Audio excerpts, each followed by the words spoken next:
안녕하세요. 오늘은 1967년 장터에서 헤어진 한 어머니와 아들의 이야기를 들려드리려 합니다.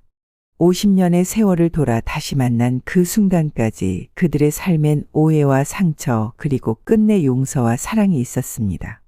이야기가 마음에 닿기를 바라며 구독과 좋아요로 함께 해주시면 감사하겠습니다. 그날이 제 인생의 마지막 행복한 날이었을 거라고는 상상도 못했습니다. 지금은 백만장자라 불리는 제가 그땐 그저 엄마 손을 잡고 장날 구경 가는 게 전부였죠. 돌이켜보면 모든 추억이 선명한데 가장 또렷한 건 역시 그날의 기억입니다. 1967년 5월의 어느 화창한 날이었어요. 시골 읍내 장날이었고 어머니는 저를 데리고 장에 나가셨습니다. 저희 집은 작은 초가집이었고 어머니는 혼자서 저를 키우셨어요. 동네 사람들은 뒤에서 수군거렸죠. 27의 미혼모라는 것, 아들 하나 데리고 산다는 것, 그리고 제 아버지에 관한 소문들. 하지만 어머니는 그런 시선에도 늘 당당하셨어요. 가난했지만 저에게만큼은 부끄러움 없는 어머니였습니다. 그날 아침, 어머니는 평소보다 일찍 저를 깨웠어요. 준호야, 오늘은 장날이니까 일찍 나가자. 좋은 반찬거리도 사고. 정원, 내가 좋아하는 찹쌀떡도 먹자. 그 말에 저는 벌떡 일어났죠. 장날은 1년에 몇 번 없는 축제 같은 날이었으니까요. 어머니는 오래된 옷장에서 제일 깨끗한 옷을 꺼내 저에게 입혔습니다. 어머니도 평소보다 조금 더 나은 옷을 입으셨어요. 조금 낡았지만 깔끔하게 다림질된 분홍색 블라우스와 검은색 치마, 그리고 머리카락을 단정하게 빗어 넘기셨죠. 그때 제 눈에 비친 어머니는 세상에서 가장 아름다운 사람이었습니다. 어머니, 오늘 예쁘시네요. 어머니는 그저 웃으셨어요. 그 미소가 지금도 선명합니다. 읍내로 가는 길은 멀었습니다. 버스가 있었지만 그건 돈이 들었기에 저희는 주로 걸어서 다녔어요. 1시간 반쯤 걸렸을까요? 도중에 저는 여러 번 지쳤고 어머니는 잠시 쉬었다 가자며 저를 돌 위에 앉히셨습니다. 그리고 준비해온 물과 주먹밥을 나눠 먹었죠. 준호야, 이 옆에 있는 돌 좀 봐. 이건 강에서 오랜 세월 물에 깎여서 이렇게 반들반들해진 거야. 이런 돌을 강돌이라고 하지. 저는 어머니가 가리킨 작은 돌을 집어들었습니다. 정말 매끈했고 손바닥에 올려놓으니 포근한 느낌까지 들었어요. 그때 문득 생각이 났죠. 어머니, 이거 가져가도 돼요? 지금 목걸이 만들어서 어머니 드릴게요. 어머니는 잠시 놀란 표정을 지으셨다가 이내 웃으셨습니다. 그래, 가져가렴. 그런데 이걸로 어떻게 목걸이를 만들 거니? 학교에서 배웠어요. 선생님이 돌에 구멍 뚫는 방법 알려주셨거든요. 제가 해볼게요. 사실 학교에서 그런 걸 배운 적은 없었어요. 하지만 동네 형들이 하는 것을 본 적이 있었죠. 그래서 바로 길가에서 날카로운 돌을 찾아 강돌에 구멍을 내기 시작했습니다. 어머니는 한참 동안 제가 정성스럽게 돌을 가공하는 모습을 지켜보셨어요. 1시간 정도 걸렸을까요? 마침내 작은 구멍이 뚫렸고 어머니의 가방에서 찾은 실을 꿰어 목걸이를 완성했습니다. 어머니, 여기요. 제가 만든 목걸이에요. 어머니는 환하게 웃으며 그것을 받아들었습니다. 정말 예쁘구나, 준호야. 고마워. 그리곤 바로 목에 걸어주셨어요. 그 강돌은 작고 볼품없었지만 어머니는 마치 세상에서 가장 귀한 보석을 받은 것처럼 기뻐하셨습니다. 장에 도착하니 사람들로 북적였습니다. 다양한 물건을 파는 가게들, 먹거리를 파는 노점상, 그리고 여기저기서 흥정하는 소리가 들렸어요. 어머니와 저는 천천히 장을 구경했습니다. 어머니는 필요한 식료품을 조금씩 사셨고 약속대로 찹쌀떡도 사주셨어요. 1시간쯤 장을 돌아다녔을까요? 갑자기 어머니가 누군가를 발견하고 표정이 굳어졌습니다. 저는 어머니의 시선을 따라가 봤지만 누구를 본 건지 알 수 없었어요. 어머니는 급히 저를 한 가게 앞으로 데려가셨습니다. 준호야, 여기서 잠깐만 기다려. 금방 다녀올게. 저는 어리둥절했지만 순순히 고개를 끄덕였습니다. 어머니는 늘 약속을 지키셨으니까요. 그리고 손에는 아직 따뜻한 찹쌀떡이 있었고 주머니에는 그 매끈한 강돌이 있었으니 저는 만족스러웠습니다. 어머니가 사람들 사이로 걸어 들어가는 모습을 지켜봤어요. 분홍 블라우스가 사람들 사이로 점점 멀어지더니 이내 보이지 않게 되었습니다. 저는 그 자리에 서서 기다렸습니다. 찹쌀떡을 다 먹고 주변을 구경하며 시간을 보냈어요. 10분이 지났습니다. 20분이 지났습니다. 어머니는 오지 않았어요. 처음에는 그저 어디 아는 사람을 만나 이야기가 길어졌나 싶었습니다. 어머니도 가끔은 이웃과 수다를 떨기도 하셨으니까요. 하지만 1시간이 지나고 2시간이 지나도록 어머니는 돌아오지 않으셨습니다. 해가 기울기 시작했어요. 장터는 점점 한산해지고 가게들은 하나둘 문을 닫기 시작했습니다. 저는 여전히 같은 자리에 서 있었습니다. 다리가 아팠지만 자리를 뜨면 어머니를 놓칠까봐 꼼짝도 하지 않았어요. 어둠이 내리자 장터는 거의 텅 비었습니다. 몇몇 상인들이 저를 불쌍하게 쳐다봤지만 아무도 다가오지 않았어요. 아마 그들도 비슷한 광경을 여러 번 봐왔던 모양입니다. 어머니에게 버림받은 아이. 하지만 저는 그럴 리 없다고 확신했습니다. 어머니는 절대 저를 버리지 않을 거라고요. 밤이 깊어갔습니다. 춥고 배가 고팠지만 저는 여전히 그 자리를 지켰어요. 눈물이 마를 틈 없이 계속 흘러내렸습니다. 어머니, 어디 계세요? 작은 목소리로 계속 중얼거렸어요. 결국 경찰이 저를 발견했습니다. 장터를 순찰하던 경찰관이 웅크리고 앉아있는 저를 보고 다가온 거죠. 꼬마야, 여기서 뭐하니? 집은 어디야? 저는 상황을 설명했습니다. 어머니가 잠깐 다녀오겠다고 했는데 돌아오지 않았다고요. 경찰관은 잠시 생각하더니 저를 데리고 파출소로 갔습니다. 그곳에서 다른 경찰들이 저에게 여러 질문을 했어요. 이름, 어머니 이름, 사는 곳. 제가 아는 모든 정보를 말했습니다. 다음 날 경찰은 저희 집을 찾아갔지만 그곳은 텅 비어 있었다고 합니다. 어머니의 흔적은 온데간데 없었고 마을 사람들은 어머니가 짐을 싸서 어디론가 떠났다고 했대요. 제가 장터에 남겨진 이후의 일이었습니다. 그렇게 저는 고아원으로 보내졌습니다. 처음 며칠간은 울기만 했습니다. 어머니가 저를 데리러 오실 거라고 믿었으니까요. 하지만 날이 가고 주가 지나도 어머니는 나타나지 않으셨습니다. 고아원 아이들은 저를 버려진 아이라고 놀렸고 선생님들은 동정의 눈빛으로 저를 바라보았어요. 그렇게 한 달이 지났을까요? 외국인 부부가 고아원을 방문했습니다. 그들은 저를 포함해 여러 아이들을 만났고 결국 저를 선택했다고 합니다. 저는 입양 절차를 거쳐 미국으로 가게 되었습니다. 떠나기 전날 밤, 저는 마지막으로 어머니의 이름을 불러봤어요. 어머니, 저 여기 있어요. 빨리 와주세요. 하지만 아무 대답도 들리지 않았습니다. 그날 밤, 저는 어머니가 쓰던 방에 들어가 그녀의 흔적을 찾아보았어요. 하지만 어떤 개인적인 물건도 찾을 수 없었습니다. 영희 어머니는 마치 이 세상에서 사라진 것 같았어요. 다만 한 가지 희망적인 것은 어머니가 항상 목에 걸고 다니던 제가 만든 강돌 목걸이도 보이지 않았다는 거예요. 어쩌면 어머니는 그것만큼은 꼭 가지고 가셨나 봅니다. 그 생각이 저에게 작은 위로가 되었어요. 다음 날, 저는 낯선 부부의 손에 이끌려 비행기에 올랐습니다. 창문 너머로 한국 땅이 점점 멀어져 가는 것을 지켜보면서 어쩌면 다시는 돌아오지 못할지도 모른다는 생각이 들었어요.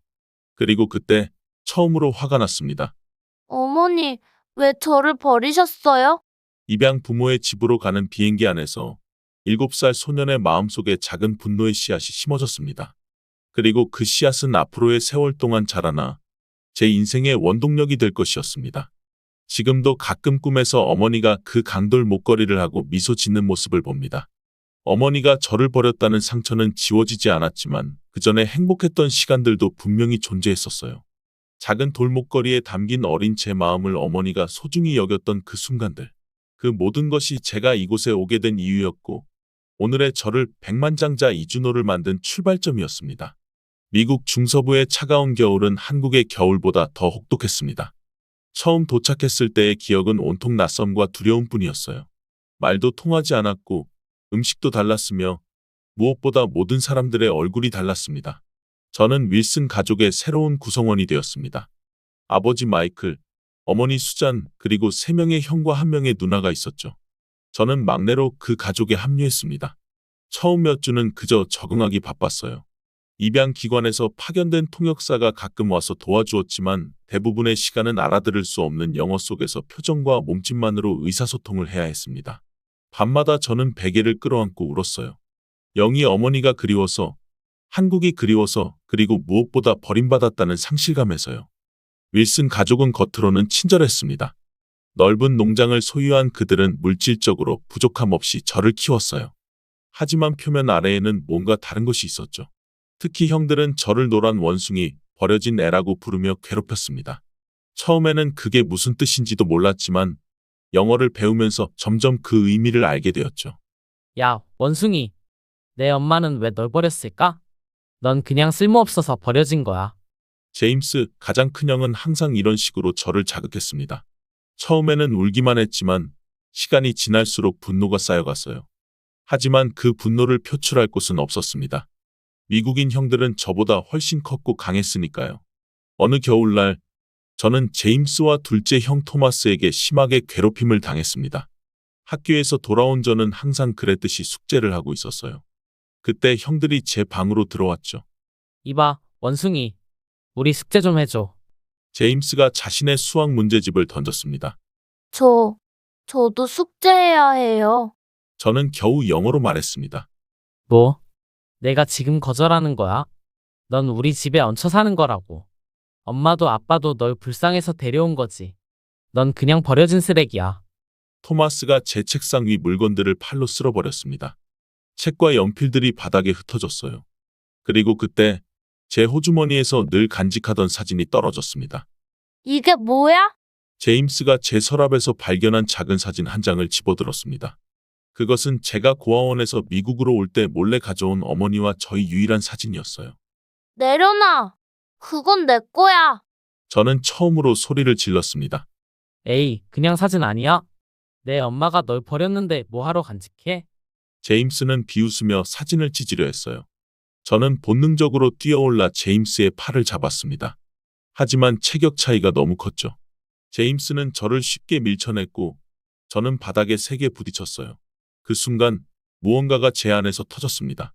저는 벌떡 일어나 제임스에게 달려들었어요. 작은 주먹으로 그의 배를 때렸지만 그는 그저 웃을 뿐이었습니다. 봐봐, 원숭이가 화났네. 토마스가 제 뒤에서 팔을 잡았고 제임스는 제 얼굴을 때렸습니다. 코에서 피가 흘렀지만 저는 계속 버텼어요. 그 모습을 보고 형들은 더 거칠게 저를 다루기 시작했죠. 결국 저는 다리를 걷어차여 넘어졌고 사진은 제임스의 손에 들려 찢어져 창밖으로 날아갔습니다. 내 쓸데없는 추억이나 찾아봐, 원숭이야. 그들은 웃으며 방을 나갔고 저는 울면서 창밖을 내다봤습니다. 바깥은 이미 어두웠고 눈이 내리고 있었어요. 그럼에도 불구하고 저는 재킷을 입고 밖으로 나갔습니다. 찢어진 사진 조각들을 찾아야 했으니까요. 그건 제게 남은 유일한 한국의 흔적이었고 어머니의 마지막 흔적이었습니다. 밖은 너무 추웠고 눈은 계속 내렸습니다. 손전등을 들고 눈 속을 헤매며 돌을 찾았어요. 1시간이 지나도 찾지 못했죠. 손가락은 얼어붙는 것 같았고 발은 느껴지지도 않았어요. 하지만 포기할 수 없었습니다. 결국 새벽녘에야 저는 찢어진 사진 조각 몇 개를 찾았습니다. 눈 속에 파묻혀 있었지만 희미하게 보이는 어머니의 얼굴 일부와 제 모습이 담긴 조각들이었죠. 얼어붙은 손으로 그 조각들을 주머니에 넣고 저는 집으로 돌아왔습니다. 현관문은 잠겨 있었어요. 형들이 일부러 그랬는지 아니면 그냥 깜빡했는지는 모르겠습니다. 저는 뒷문으로 갔지만 그것도 잠겨 있었습니다. 결국 창고에서 밤을 보내야 했어요. 다행히 창고에는 낡은 담요 몇 장이 있었지만 여전히 너무 추웠습니다. 그날 밤 저는 처음으로 어머니를 증오했어요.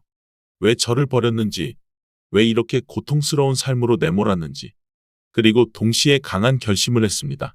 나는 절대 다시는 약해지지 않을 거야. 절대로.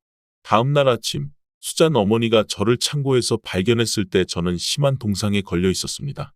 병원에 실려가 치료를 받았고 다행히 큰 후유증은 없었어요.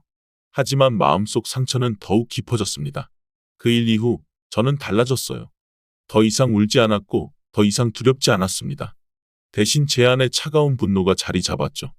학교에서는 최선을 다해 공부했고 집에서는 가능한 한 형들을 피했습니다.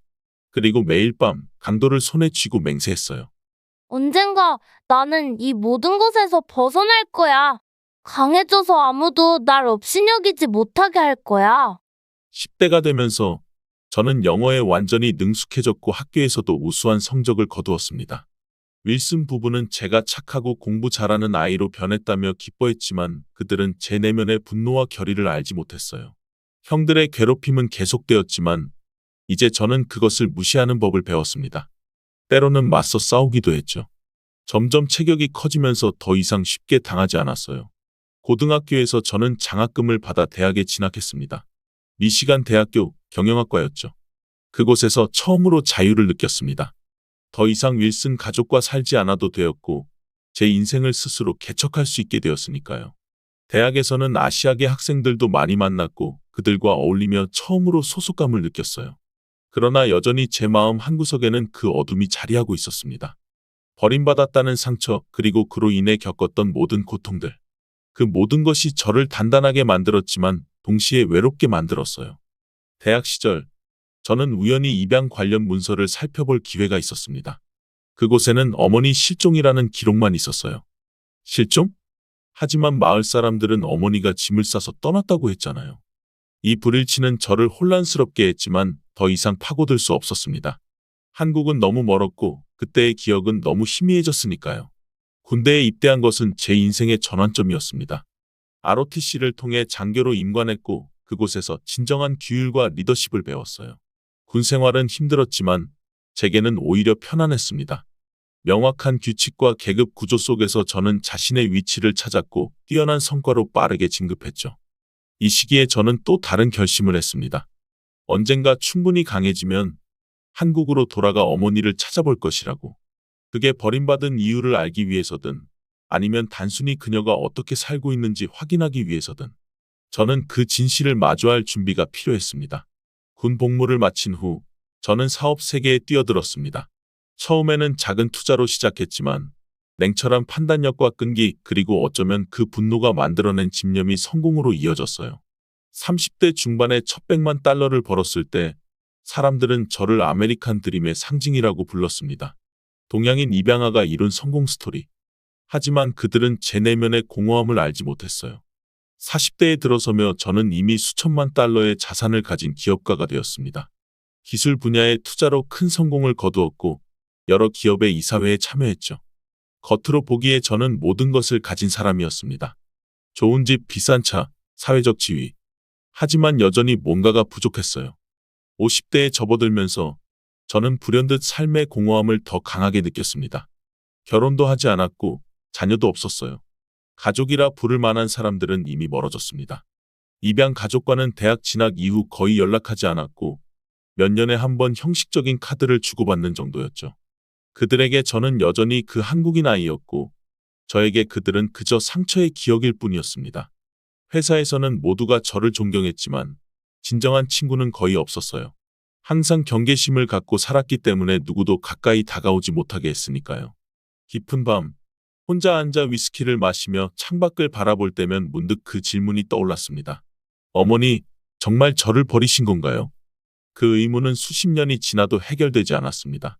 오히려 나이가 들수록 더 선명하게 떠올랐어요. 가끔은 강도를 손에 쥐고 그날의 기억을 되짚어보곤 했습니다. 장터에서의 마지막 순간, 어머니의 뒷모습 그리고 끝없이 기다렸던 시간들. 58세 생일을 맞은 해 저는 한 결정을 내렸습니다. 한국으로 돌아가 어머니의 흔적을 찾아보기로 한 거죠.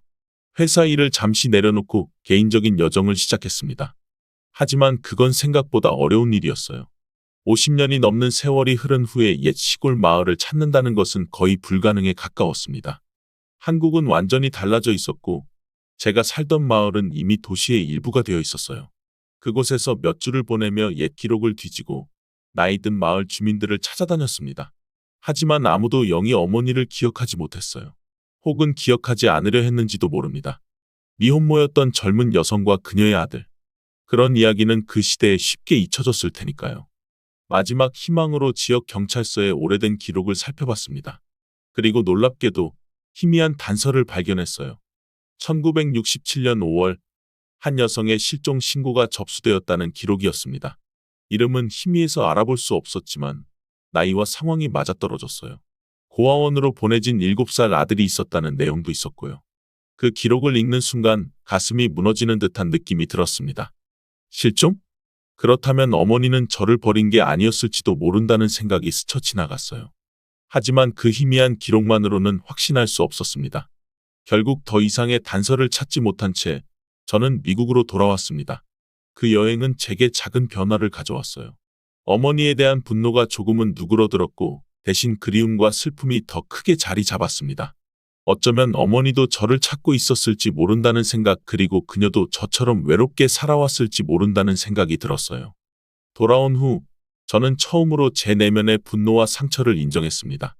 그 고통이 제 성공의 원동력이었지만 동시에 제 삶을 얼마나 메마르게 만들었는지 깨달았어요. 그리고 어쩌면 이제는 그것을 내려놓을 때가 되었다고 생각했습니다.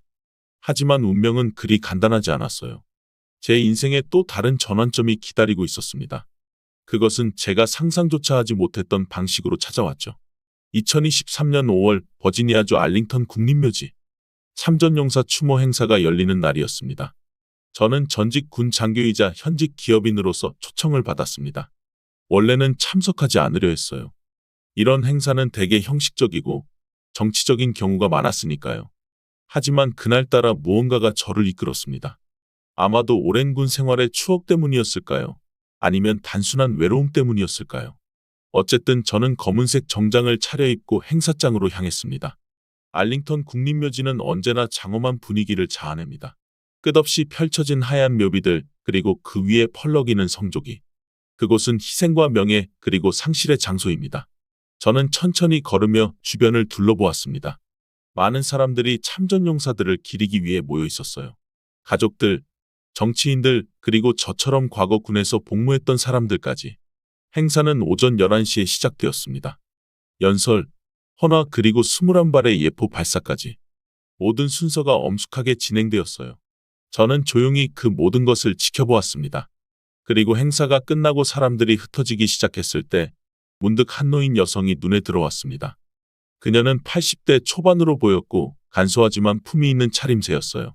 다른 사람들과 달리 그녀는 주변 사람들과 어울리지 않고 조용히 한 묘비 앞에 서 있었습니다. 제 시선을 끈 건 그녀의 동양적인 얼굴이었어요. 이 행사장에서 아시아계는 그리 많지 않았으니까요. 호기심에 저는 그녀를 좀 더 유심히 보았습니다. 그리고 바로 그때 그녀가 몸을 숙여 묘비에 꽃을 놓는 순간 그녀의 목에 걸린 무언가가 햇빛에 반짝였어요. 제 심장이 멈추는 듯했습니다. 그건 강돌 목걸이였습니다.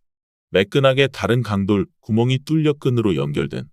그것은 제가 어린 시절 어머니를 위해 만들었던 바로 그 목걸이였어요. 50년이 넘는 세월이 흘렀음에도 그 돌의 모양과 색깔, 구멍의 위치까지 제 기억 속에 선명했습니다. 그 순간 저는 모든 소리가 멀어지는 느낌이었어요. 귀에서 피가 쏠리는 소리만 들렸고 시야가 흐려졌습니다. 무의식적으로 발이 움직여 그녀를 향해 걸어가고 있었어요. 저기, 실례합니다. 제 목소리는 떨렸습니다. 그녀가 천천히 돌아보았고 우리의 눈이 마주쳤습니다. 그녀의 눈, 어딘가 익숙한 느낌이었어요. 그녀는 약간 놀란 표정으로 저를 바라보았습니다. 네, 무슨 일이신가요? 그녀는 약간의 억양이 있는 영어로 답했습니다. 저는 그녀의 목걸이를 가리켰어요. 그 목걸이, 어디서 얻으신 건지 여쭤봐도 될까요? 그녀는 잠시 목걸이를 만지작거리더니 희미하게 미소 지었습니다. 이건 오래된 물건이에요. 제게는 매우 소중한 것이죠. 혹시 그게 어떻게 생겼는지 좀 더 자세히 볼 수 있을까요? 이상한 요청이었지만 그녀는 친절하게 목걸이를 들어 보여주었습니다. 가까이서 보니 더욱 확실해졌어요. 그건 분명 제가 어린 시절에 만들었던 그 강돌 목걸이였습니다. 크기, 모양, 그리고 한쪽 면에 살짝 파인 자국까지. 그리고 무엇보다 제가 직접 들었던 구멍의 모양까지 정확히 기억 속에 그것과 일치했습니다. 숨이 막히는 느낌이었습니다. 하지만 어떻게 제 어머니에게 드린 돌목걸이가 여기 미국의 한 노인 여성의 목에 걸려 있는 걸까요? 저는 용기를 내어 다시 물었습니다. 그 목걸이, 정말 중요한 의미가 있나요? 그녀는 잠시 침묵했다가 조용히 말했습니다. 이건 잃어버린 제 아들이 만들어준 거예요. 그건 언제 받으신 건가요? 오래전이에요. 1967년이었죠. 제 아들이 7살 때였어요. 1967년 7살. 제 심장이 미친 듯이 뛰기 시작했습니다. 입이 마르고 다리가 떨렸어요. 이건 단순한 우연일 수 없었습니다. 혹시 당신의 이름이 영희인가요? 그녀의 눈이 크게 떠졌습니다. 어떻게 제 이름을 아시죠? 그 순간 모든 것이 명확해졌습니다. 50년 넘게 찾아 헤매던 사람이 바로 제 앞에 서 있었어요. 저는 떨리는 목소리로 말했습니다. 그건 그건 내가 7살 때 엄마한테 줬던 거야. 그녀의 얼굴이 창백해졌습니다. 두 손으로 입을 가리며 저를 바라보는 그녀의 눈에 눈물이 고이기 시작했어요. 설마, 준호, 네? 그 이름을 듣는 순간 제 눈에서도 눈물이 흘러내렸습니다. 50년이 넘는 세월 동안 누구도 저를 그 이름으로 부르지 않았으니까요. 미국에서 저는 조셉 윌슨이었습니다. 하지만 그녀의 입에서 나온 준호라는 이름은 마치 오래된 기억의 문을 여는 열쇠 같았어요. 네, 저는 준호입니다. 그녀가 한 걸음 다가왔습니다. 떨리는 손으로 제 얼굴을 만지려 했지만 망설였어요. 마치 제가 환상처럼 사라질까 두려워하는 듯했습니다. 정말 내가 내 준호니? 어떻게 이런 일이? 그런데 갑자기 제 안에서 뭔가가 터졌습니다. 어린 시절부터 쌓아온 모든 분노, 상처, 외로움이 한꺼번에 솟구쳤어요. 저는 그녀의 손을 뿌리치고 뒤로 물러섰습니다. 왜 그때 나를 두고 간 거예요? 왜? 나는 혼자였어요. 왜 나한테 그랬어요? 왜 날 버렸어요? 제 목소리는 점점 커졌고 주변 사람들이 우리를 쳐다보기 시작했습니다.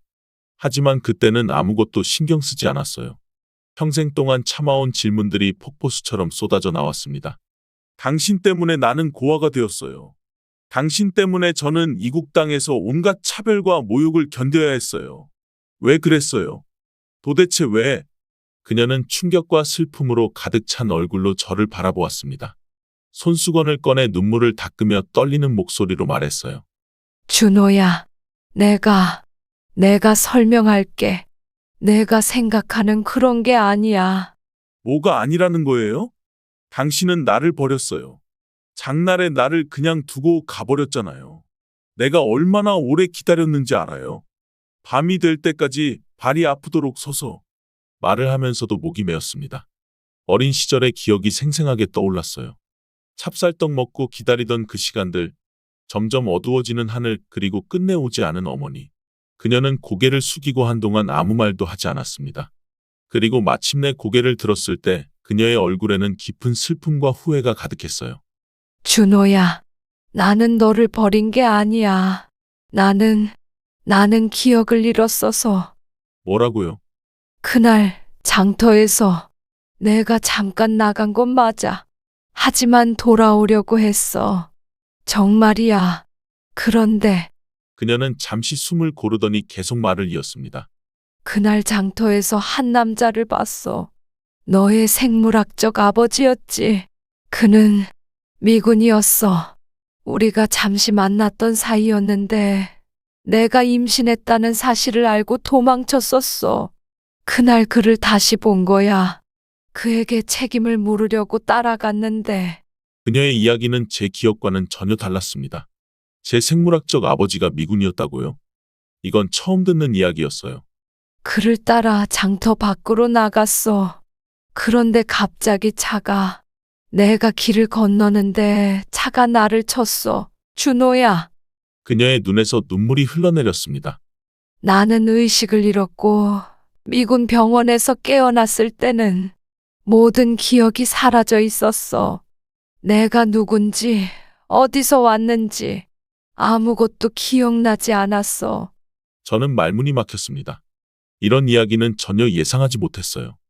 평생 동안 어머니가 저를 버렸다고 믿어왔는데 이제 와서 그녀는 사고로 기억을 잃었다고 말하고 있었습니다. 그럼 그 이후에는 어떻게 된 거예요? 그녀는 깊은 한숨을 내쉬었습니다. 그때 나를 친 것은 미군 소령의 차였어. 그의 이름은 로버트 윌슨이었지. 그는 사고에 대한 깊은 죄책감을 느꼈고 내가 회복하는 동안 자주 병문안을 왔어. 그리고 시간이 지나면서 우리는 가까워졌어. 로버트는 내가 기억을 되찾도록 도와주려고 노력했어. 심리학자도 만나게 해주고 여러 치료를 받게 해줬지.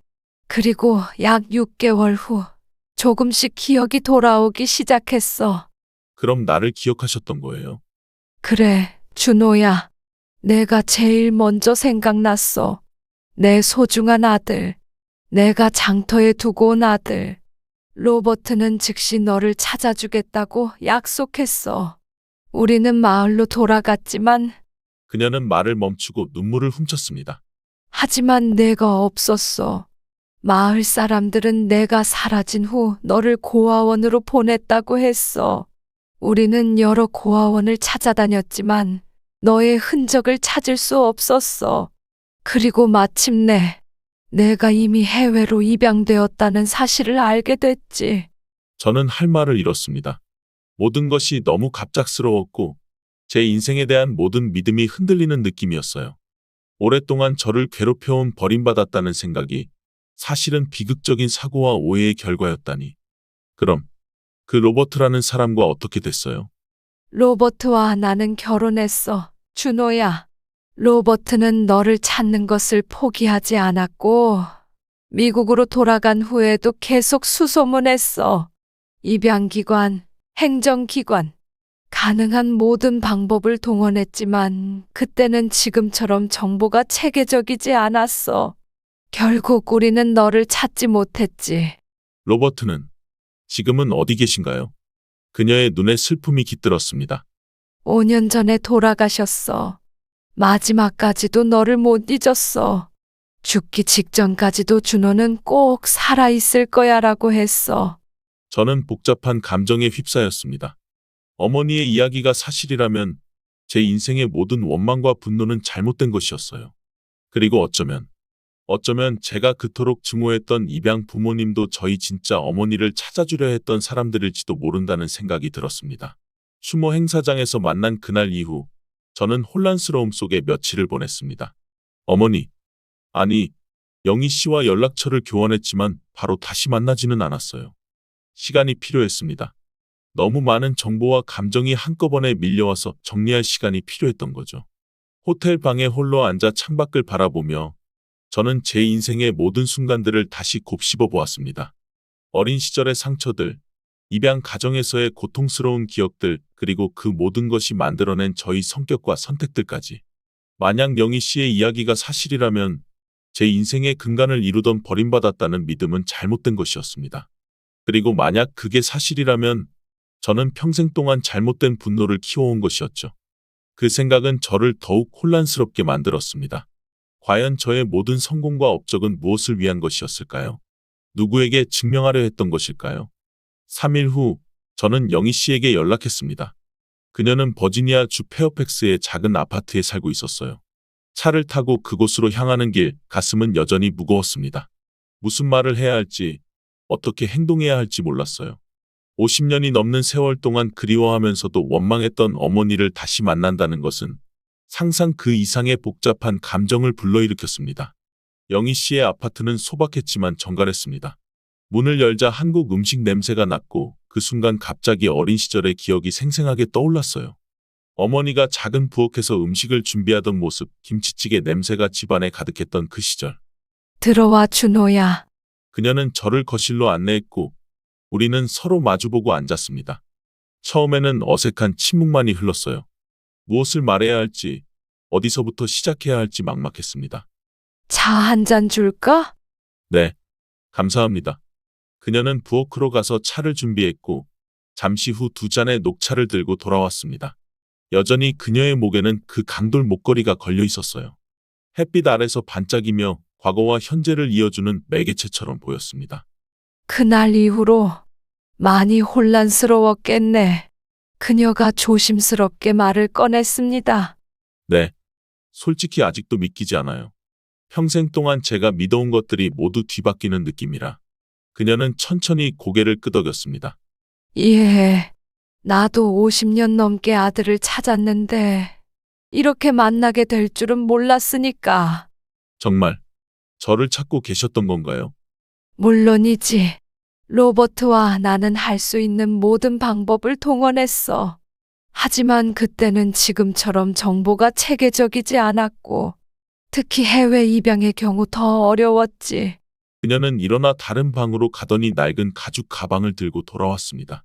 가방 안에서 몇 가지 서류들과 오래된 일기장, 그리고 노란 봉투 하나를 꺼냈어요. 이건 내가 너를 찾기 위해 보낸 편지들의 사본이야. 입양기관, 고아원, 심지어 한국 정부에까지. 하지만 대부분은 답장조차 오지 않았지. 저는 봉투를 열어 안에 서류들을 꺼냈습니다.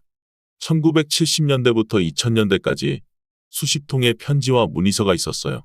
대부분은 영어로 쓰여 있었지만 몇몇은 서툰 한글로 작성되어 있었습니다. 로버트가 이런 일을 도와주셨나요? 응, 그는 너를 찾는 것이 자신의 사명이라고 생각했어. 자신 때문에 우리가 헤어졌다고 생각해서 깊은 죄책감을 느꼈거든. 저는 편지들을 하나씩 읽어 내려갔습니다. 그 안에는 절박함과 슬픔, 그리고 희망이 묻어 있었어요. 1975년의 한 편지에는 이런 구절이 있었습니다. 저희 아들 이준호는 현재 15세가 되었을 것입니다. 그는 검은 머리에 갈색 눈을 가졌으며 왼쪽 손목에 작은 점이 있습니다. 저는 무의식적으로 왼쪽 손목을 보았습니다. 정말로 그곳에는 작은 점이 있었어요. 어떻게 이런 세세한 것까지 기억하고 있었을까요? 준호야, 혹시 이것도 기억나니? 그녀는 일기장 사이에서 낡은 흑백 사진 한 장을 꺼냈습니다. 그것은 어린 저와 어머니가 함께 있는 모습이었어요. 저는 5살쯤 되어 보였고 어머니의 무릎에 앉아 환하게 웃고 있었습니다. 그리고 제 목에는 작은 한복 저고리가 있었어요. 이건 제 5번째 생일날 사진이군요. 기억나? 그날 처음으로 새 옷을 입혔어. 동네 사진사가 와서 찍어준 유일한 사진이었지. 네, 어렴풋이 기억나요. 그날 떡국도 먹었고 저녁에는 마을 어른들이 오셔서 축하해 주셨어요. 그 기억은 희미했지만 사진을 보니 점점 더 선명해졌습니다. 저는 조심스럽게 사진을 손에 들고 오래도록 바라보았어요. 그 사진 속 소년이 저였고 그 옆에 여인이 제 어머니였습니다. 50년이 넘는 세월이 흘렀지만 그 미소만큼은 지금의 영희 씨와 똑같았어요. 이것도 있어. 그녀는 일기장을 펼쳤습니다. 낡은 페이지에는 서툰 필체로 적힌 한글이 가득했어요. 이건 내가 기억을 되찾은 후부터 쓴 일기야. 그리고 매년 내 생일마다 편지를 썼지. 저는 페이지를 넘겨보았습니다. 1968년, 1969년, 매년 10월 15일, 제 생일마다 어머니는 편지를 썼고 그것을 일기장에 붙여두었어요. 1968년, 제가 8살이었을 때의 편지에는 이런 내용이 있었습니다. 준호야, 오늘은 내 8번째 생일이구나. 엄마는 지금 미국에 있어. 하지만 매일 너를 생각하고 있단다. 로버트 아저씨가 너를 찾아준다고 약속했어. 조금만 더 기다려줘. 저는 더 이상 읽을 수 없었습니다. 눈물이 글씨를 흐리게 만들었어요. 그동안 제가 얼마나 큰 오해를 했는지 깨달았습니다. 어머니는 저를 버린 게 아니었어요. 그녀도 저와 마찬가지로 고통스러운 세월을 보내왔던 것입니다. 저는 평생 당신이 저를 버렸다고 생각했어요. 그 믿음으로 살아왔어요. 영희 씨의 눈에도 눈물이 고였습니다. 그런 생각을 하며 살았다니 얼마나 힘들었을까. 미안해, 준호야. 정말 미안해. 아니에요. 제가 더 미안해요. 당신을 오해한 것에 대해. 그리고 처음 만났을 때 그렇게 화를 낸 것도요. 괜찮아. 내 입장에서는 당연한 반응이었을 거야. 그녀는 일기장을 다시 가방에 넣으며 말했습니다. 준호야, 내가 원한다면 더 많은 이야기를 들려줄게. 그동안의 내 삶 그리고 로버트와의 생활도. 하지만 오늘은 여기까지만 해도 될 것 같아. 너무 많은 이야기를 들으면 더 혼란스러울 테니까. 저는 고개를 끄덕였습니다. 이미 충분히 많은 것을 알게 되었고 모든 것을 소화하는 데는 시간이 필요했어요. 한 가지만 더 물어봐도 될까요? 물론이지. 로버트 윌슨. 그분은 어떤 분이셨나요? 그녀의 얼굴에 부드러운 미소가 번졌습니다. 목에 걸린 강돌 목걸이를 만지작거리며 그녀는 천천히 말을 이었어요. 로버트는 정말 좋은 사람이었어. 처음에는 단지 죄책감 때문에 나를 도왔을지 몰라.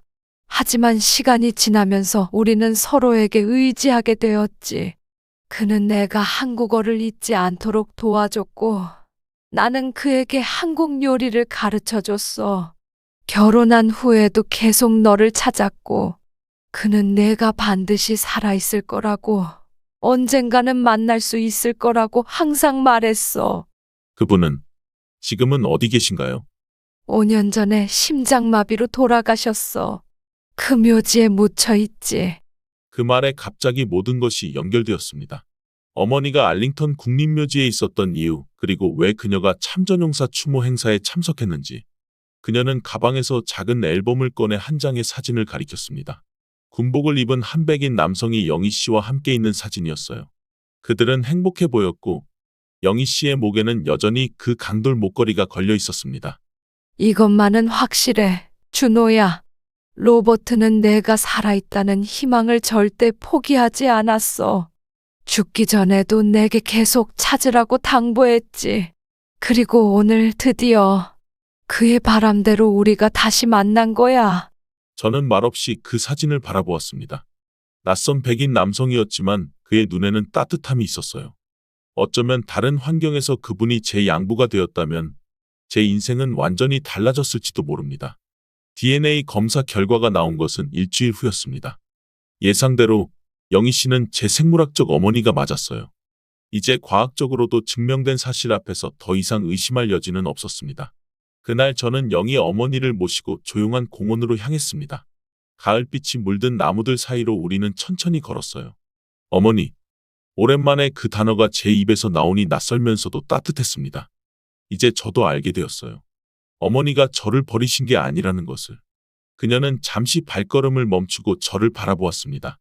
그녀의 눈에는 반세기의 그리움이 담겨 있었어요. 그럼에도 불구하고 당신은 날 찾지 못했잖아요. 제 입에서 나온 말은 원망이라기보다는 확인하는 뉘앙스였습니다. 영희 어머니는 강돌 목걸이를 손으로 쥐며 고개를 끄덕였습니다. 그래, 준호야. 그건 사실이야. 나는 너를 찾지 못했어. 아무리 노력해도, 아무리 많은 돈을 써도, 아무리 간절히 기도해도 너를 찾을 수 없었어. 그게 내 인생 최대의 실패였고 가장 큰 고통이었어. 공원 벤치에 앉아 그녀는 천천히 말을 이어갔어요. 그날 이후 나는 매일 밤 내 꿈을 꿨어. 이 목걸이가 있었기에 나는 버텼어. 그게 너였어. 무슨 말을 해도 너에게 위로가 되지 않겠지만 미안하다. 엄마가 빨리 못 가서 너무너무 미안해. 우리 아들. 그녀의 솔직한 고백 앞에서 저는 더 이상 분노를 유지할 수 없었습니다. 오랫동안 쌓아온 벽이 조금씩 허물어지는 느낌이었어요. 제 마음 깊은 곳에서는 어쩌면 이런 날이 올 것이라는 희망이 있었는지도 모릅니다. 어머니와 재회하는 날, 모든 의문이 풀리는 그런 날 말이에요. 엄마, 말이 쉽게 나오지 않았습니다. 50년 만에 처음으로 엄마라고 불러본 그 단어에 저는 어린아이처럼 울음을 터뜨리고 말았어요. 영희 어머니도 눈물을 참지 못했습니다. 그렇게 우리는 서로를 바라보며 말없이 울었어요. 그 눈물은 50년의 세월을 녹이는 치유의 눈물이었습니다. 다음 날부터 우리는 자주 만나기 시작했습니다. 제가 호텔 체크아웃을 연장하자 영희 어머니는 제게 손수밥을 해주기 시작했어요. 한국 음식의 맛이 오랜 기억을 되살려 주었습니다. 김치찌개, 된장찌개, 불고기. 어릴 적 먹던 그 맛이 살아났어요. 준호야, 오늘은 뭐 먹고 싶니? 어머니가 해주시는 거면 다 좋아요. 그것은 거짓말이 아니었습니다. 어머니가 끓여주는 국은 모두 제 어린 시절의 맛이었으니까요. 마치 시간이 거꾸로 흐르는 것 같은 느낌이었습니다. 한 달이 지났을 무렵 저는 중요한 제안을 했습니다. 어머니, 저와 함께 시카고로 오시는 게 어떨까요? 제가 살고 있는 집은 넓고 조용해요. 거기서 같이 살면 좋을 것 같은데. 영희 어머니는 처음에는 머뭇거렸습니다. 오랫동안 혼자 살아온 그녀에게는 쉬운 결정이 아니었을 거예요. 하지만 며칠 후 그녀는 조용히 고개를 끄덕였습니다. 준호야, 내 제안을 받아들일게. 내가 남은 생을 내 곁에서 보낼 수 있다면 그것만으로도 나는 행복할 거야. 2달 후 우리는 함께 시카고로 향했습니다. 제 집에 도착했을 때 영희 어머니는 그 크기에 놀란 듯했어요. 준호야, 이렇게 큰 집에서 혼자 살았던 거니? 네, 누구를 초대할 일도 없고 그래서 사실 이 집이 항상 텅 빈 것 같았어요. 이제는 그렇지 않을 거야. 얼마 남지 않았겠지만 우리 같이 행복하게 살아보자.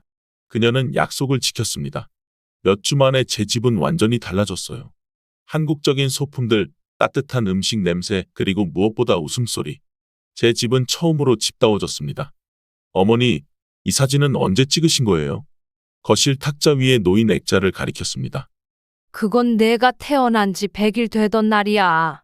100일 잔치는 못했지만 사진만큼은 남기고 싶었거든.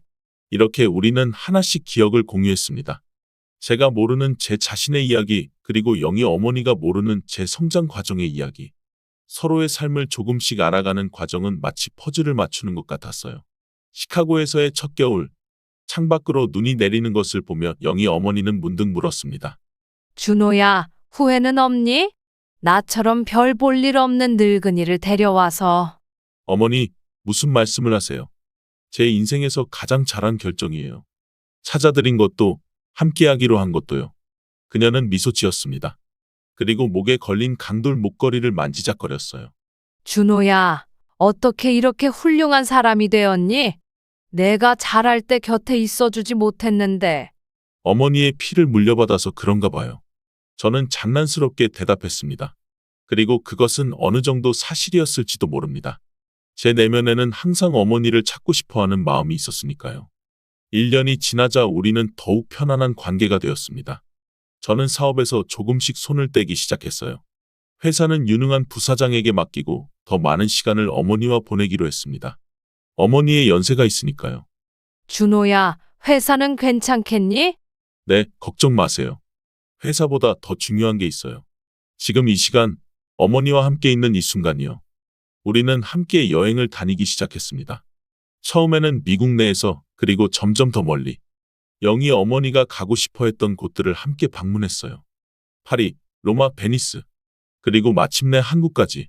한국 방문은 우리 둘 모두에게 감동적인 순간이었습니다. 우리가 마지막으로 함께 있었던 그 작은 마을은 이제 찾아볼 수 없었지만 그곳에서 느껴지는 기운은 여전했어요. 어머니는 그곳에서 오랫동안 말없이 서 있었습니다. 무슨 생각을 하세요? 그때로 돌아갈 수 있다면 단 하루만이라도 내가 7살이던 그때로 돌아가 다시 시작할 수 있다면 얼마나 좋을까? 어머니, 과거는 바꿀 수 없어요. 하지만 지금부터의 시간은 우리가 만들어갈 수 있어요. 그녀는 고개를 끄덕였습니다. 그리고 제 손을 꼭 잡았어요. 그 손은 이제 주름이 많이 잡혔지만 여전히 따뜻했습니다. 해가 바뀌고 또 바뀌었습니다. 어머니의 건강은 조금씩 약해졌지만 그녀의 눈빛만큼은 여전히 밝았어요. 우리는 매일 아침 함께 산책을 하고 저녁에는 영화를 보거나 책을 읽었습니다. 어머니는 제게 한국어를 가르쳐 주시려 했고 저는 열심히 배웠어요. 비록 발음은 어색했지만 어머니가 기뻐하시는 모습을 보는 것만으로도 충분했습니다. 세 번째 겨울이 지나고 봄이 오던 어느 날이었습니다. 어머니와 저는 집 뒤뜰에 작은 화단을 만들고 있었어요. 한국에서 가져온 씨앗들을 심고 있었죠. 이게 자라면 참 예쁠 거야, 준호야. 나리꽃은 한국에서도 아주 특별한 꽃이거든. 그때 문득 어머니가 물었습니다. 준호야, 넌 지금 행복하니? 저는 잠시 생각했습니다. 진정한 행복이란 무엇일까요? 제가 이룬 모든 성공, 재산, 명예, 그것들이 저에게 행복을 주었을까요? 아니면 지금 이렇게 어머니와 함께 흙을 만지며 꽃을 심는 이 소소한 순간이 진정한 행복일까요? 네, 어머니. 정말 행복해요. 어머니를 찾게 되어서 그리고 이렇게 함께 있을 수 있었어요. 어머니의 얼굴에 미소가 번졌습니다. 그녀는 목에 걸린 강돌 목걸이를 손으로 감싸며 말했어요. 나도 행복해, 준호야. 내 인생에서 가장 행복한 시간이야. 꽃을 다 심고 난 후 우리는 뒤뜰 벤치에 나란히 앉았습니다. 따스한 봄 햇살이 우리를 비추고 있었어요. 어머니는 천천히 목에서 강돌 목걸이를 풀었습니다. 준호야, 이거. 왜요, 어머니? 이제 이걸 내게 돌려주고 싶어. 아니에요, 어머니. 그건 제가 어머니께 드린 거잖아요. 맞아. 하지만 이 목걸이는 우리 사이를 이어주는 다리 역할을 했어. 이제 그 역할은 끝났어. 우리는 서로를 찾았고 더 이상 다리가 필요 없어. 내가 떠나는 날이 오면 내가 이걸 갖고 있어 주었으면 해. 어머니, 무슨 말씀을? 준호야, 난 이제 80이 넘었어. 언제 떠날지 모르지. 하지만 걱정하지 마. 난 이미 충분히 행복했으니까. 내가 날 찾아준 것만으로도, 이렇게 함께 시간을 보낼 수 있었던 것만으로도 내게는 더 바랄 것이 없어. 저는 말없이 고개를 끄덕였습니다. 어머니의 손에서 강돌 목걸이를 받아들었어요. 그것은 이제 단순한 돌이 아니었습니다. 50년의 세월, 그리움, 오해와 용서, 그리고 마침내 찾아온 화해. 그 모든 것이 담긴 증표였어요. 그날 밤, 저는 오랜만에 일기를 썼습니다.